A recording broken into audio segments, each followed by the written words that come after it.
Picture this. The year is 1344. You're standing in a stone bedchamber in northern France. You're 15 years old. You just married a man you met 3 hours ago. The ceremony is over. The feast is done and he is over. Everyone is drinking and laughing downstairs. You think you're finally alone. You're wrong. The door opens. 6 men enter your bedchamber. 3 of them are priests. 2 are your new husband's uncles. 1 is a notary carrying parchment and ink. They're here to watch. Not just witness. Watch, document, verify. Here's what most people don't understand about medieval marriage. The moment you think is private, the church made it public. The act you think is intimate, they turned it into a performance. This wasn't a perversion. This wasn't local tradition. This was official church policy, documented in canon law, enforced across Catholic Europe for over 400 years. If you believe that the documented records of history's most calculated systems of control must be remembered, consider liking this video and subscribing. Your support unearths more counts from the darkest corners of institutional power. Let me show you exactly what happened in that room. The ritual had a name. Benedictio Thalami. The blessing of the marriage bed. Sounds holy, right? Here's what it actually meant. After the wedding ceremony, the bride and groom were escorted to their bedchamber by witnesses. The witnesses were required. Canon law specified minimum numbers. 3 to 6 adult males, preferably clergy. The priest would bless the bed. He'd sprinkle holy water on the sheets. He'd recite prayers. The couple would be instructed to lie down, still clothed, still surrounded by men. Then came the interrogation. The priest would ask the groom if he understood his marital duties. The groom would confirm. The priest would ask the bride if she consented to fulfill her obligations. The bride had to answer aloud, in front of everyone. If she hesitated, the priest would explain her options. Obey or face annulment. Annulment meant shame. Shame meant unmarriageability. Unmarriageability meant poverty or the convent. Think about the psychology. You're 15. You've been taught your entire life that these men represent God's authority. They're standing in your bedchamber. They're telling you what to do with your body. You have no privacy, no choice, no escape. Here's where it gets worse. The witnesses didn't just observe the preliminaries. In many cases, documented in ecclesiastical court records from France, Italy, and Germany, they stayed for the consummation itself, not in the room. They'd step just outside the door. They'd leave it ajar. They needed proof. Proof of what? Proof the marriage was consummated. Proof the union was valid. Proof both parties fulfilled their obligations. How did they verify? They listened. They documented sounds. They waited for the groom to emerge with the sheets. The sheets had to show blood. The blood proved virginity. No blood. The marriage could be annulled. The bride could be accused of fornication. Fornication meant public penance or worse. Some regions required the witnesses to see the sheets immediately. The groom would open the door. The witnesses would examine the fabric. The notary would record the findings. This was written into marriage contracts, legally binding, church-sanctioned. You couldn't refuse. Refusal suggested you had something to hide. Something to hide suggested sin. Sin brought investigation. The church called it verification. Here's what it actually was. Systematic humiliation designed to ensure absolute compliance. Think about what this does to a young woman. Your wedding night. The moment every girl is taught to anticipate with a mixture of fear and hope. You're afraid, you're confused, you're in pain. And then there are men outside your door. Listening, waiting, judging. You can't cry too loudly. You can't refuse. You can't ask for it to stop. Because they're listening. They're documenting. They represent God's law. Your intimate suffering becomes administrative evidence. Here's what most history books won't tell you. This system wasn't about preventing fraud. It was about control. The church understood something psychologically devastating. If you control a person's most private moment, you control everything. If you can make someone perform intimacy under surveillance, you've broken something fundamental in their sense of self. They didn't just want compliance with marriage law. They wanted total psychological surrender. Let me show you the scale. Records from the Diocese of Troyes in France, 1340-1380, document over 600 cases of benedictio thalami, performed with full witness verification. The bishop's register describes the procedure in detail. Room inspection before, witness positioning, documentation requirements, sheet examination protocols. The Diocese of Bologna in Italy maintained similar records, 1298, 1351. Over 800 documented cases. In 43 of those cases, marriages were annulled because witnesses reported insufficient evidence of consummation. Insufficient evidence. Read that again. Young women were interrogated. Their bodies were examined by church physicians. Their reputations were destroyed. All because the witnesses didn't hear enough or see enough blood. Think about the precision of that cruelty. The church created a system where your most vulnerable moment could be weaponized against you, where your pain had to be the right kind of pain, where your blood had to appear on schedule. Here's a specific case that shows how this machine destroyed lives. Marguerite of Burgundy, 1333. Married at 14 to a nobleman twice her age. The wedding took place in Dijon. Full benedictio thalami. 4 witnesses including 2 priests and the groom's brother. The consummation was documented as completed. The witnesses signed statements. The notary recorded it in the marriage register. 3 months later, the husband petitioned for annulment. His claim: Marguerite wasn't a virgin on their wedding night. The blood on the sheets was fabricated. The church opened an investigation. Marguerite was brought before an ecclesiastical court. The witnesses were questioned. The sheets, preserved as evidence, were examined by a church-appointed physician.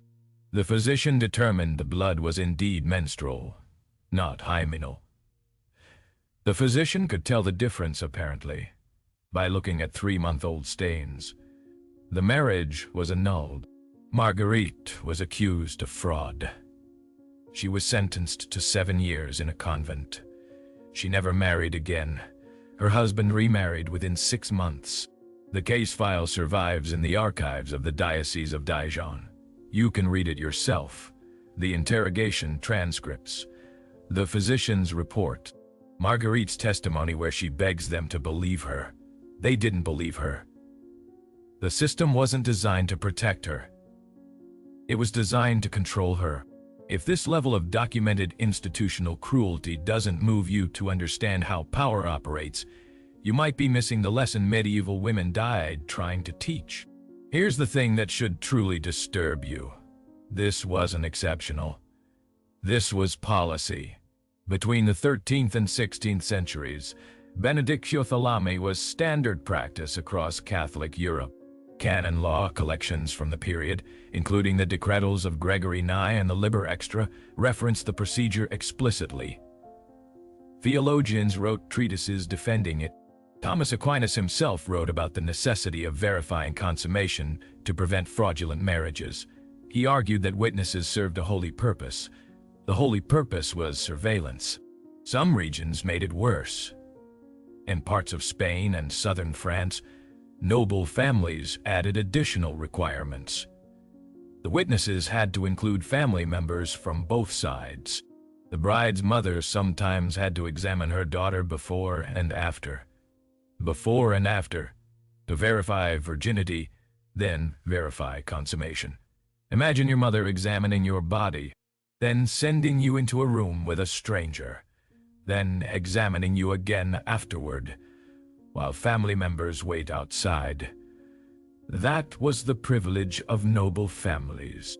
Common families couldn't afford the notary fees, so they often did without documentation, but the church still required witnesses. Parish records show that even peasant weddings included verification rituals. Simpler versions, perhaps. less documentation, but the same fundamental violation. Your bedroom, your body, their authority. Act 2 of this machine. The morning after. You wake up. Your body aches. You're bleeding. You're terrified. You don't understand what just happened to you because no one prepared you. You were told nothing. Medieval girls received no education about intimate matters. It was considered sinful to discuss it. You went into that room completely ignorant, and you woke up traumatized. But you can't show it. You can't cry. You can't hide, because there's another ritual. The next morning you had to appear at breakfast, in front of the wedding guests who stayed overnight, in front of the same witnesses who stood outside your door. They're watching your face, your walk, how you sit. They're looking for signs. Signs of what? Signs of consummation? Signs of pain? Signs that prove you're no longer a virgin. If you look too comfortable, that's suspicious. If you cry too much, that's concerning. You have to display the exact right amount of visible suffering. The witnesses would sometimes question you directly. How do you feel? Did you fulfill your duties? The questions were framed as concern. They were actually verification. Your answers were noted. Your demeanor was discussed. If anything seemed wrong, an investigation could be opened. In some regions, you had to show the sheets again. At breakfast, in front of everyone, the groom's family would display them as proof of honor. Your blood became a trophy. Your pain became entertainment. Contemporary accounts describe wedding breakfasts where bloodied sheets were hung outside the bedchamber window, where guests would toast the groom's virility and the bride's virtue. Your trauma was their celebration. Here's what haunts me about this system. The psychological damage wasn't a side effect. It was the goal. The church knew exactly what they were doing. They created a ritual that associated intimate life with shame, surveillance, and pain. They ensured that a woman's first experience was traumatic and public. Why? Because traumatized, shamed people are easier to control. If your wedding night is a horror show, you learn immediately that your body isn't yours. That privacy is a privilege you don't have. That men in authority have absolute access to every part of you. You learn that lesson at 14, 15, 16 years old. You never forget it. The system perpetuated itself. Women who survived it raised daughters who expected it. Trauma became tradition. Tradition became unquestionable, until women started writing about it.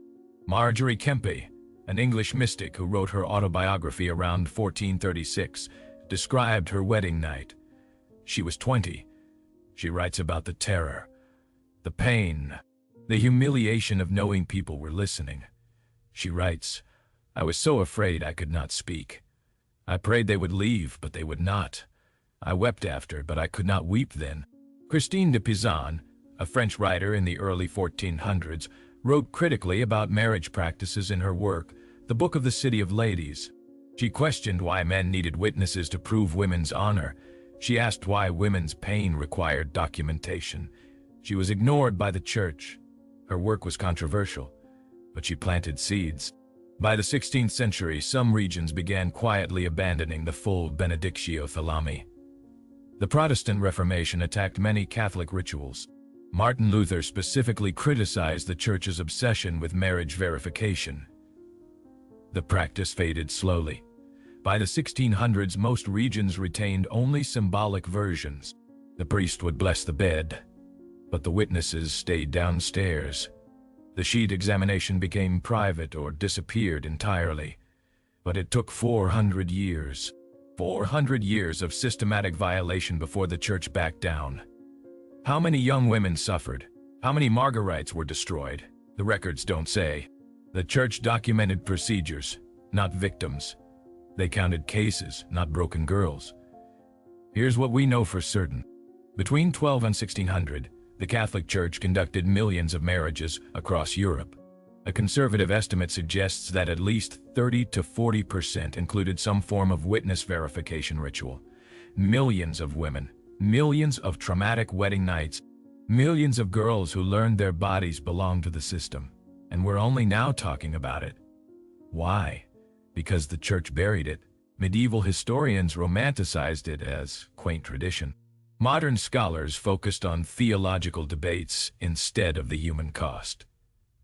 The women who survived didn't write history books. They wrote letters, diaries, confessions. Those documents sat in archives, untranslated, ignored. Until now.